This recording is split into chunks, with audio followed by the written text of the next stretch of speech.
Good evening. I'm going to be sharing a video about my family tree. Although the interviewing process might have been a little time consuming, it was well worth the wait. And the information that I learned was very impactful. So let's get started.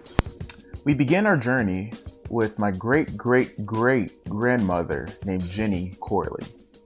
DNA testing was able to trace her roots to the area of Benin and Togo in West Africa. She was later taken to Saluda, South Carolina, where she bore 7 sons to a slave owner named Smart Corley. How ironic.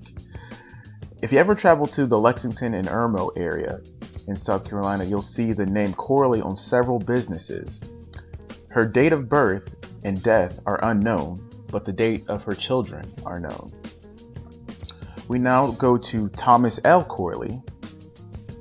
One of Jenny Corley's sons, he married Susan Irvin Corley, who Julius Irvin, the legendary Dr. J, is a descendant of.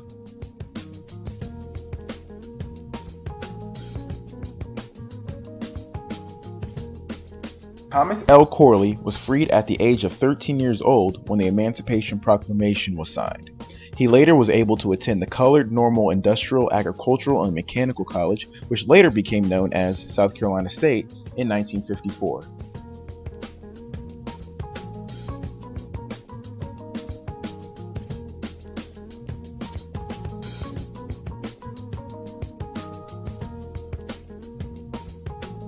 Andrew Corley Sr., who you see standing at the left side of the picture, is my great-grandfather, and he was the second oldest of 12 children.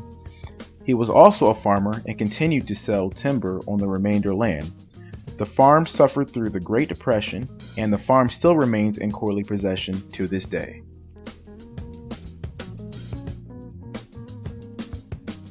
Andrew Corley Jr., my grandfather, served 2 years in the Korean War.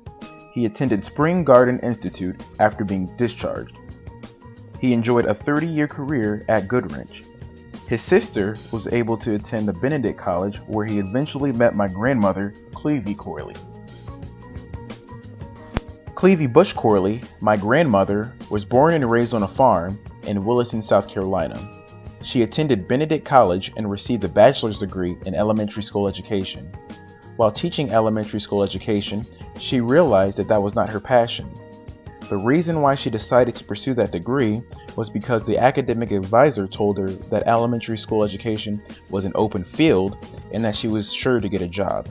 However, if she decided to go her own route, she told me that she probably would have become a biology teacher. After retiring from teaching elementary school education, she opened a daycare center for 5 years. My dad, Harold J. Johnson, attended West Georgia College, and my mom, Joan Corley Johnson, attended South Carolina State. Wait a minute, South Carolina State? Maybe there's a correlation.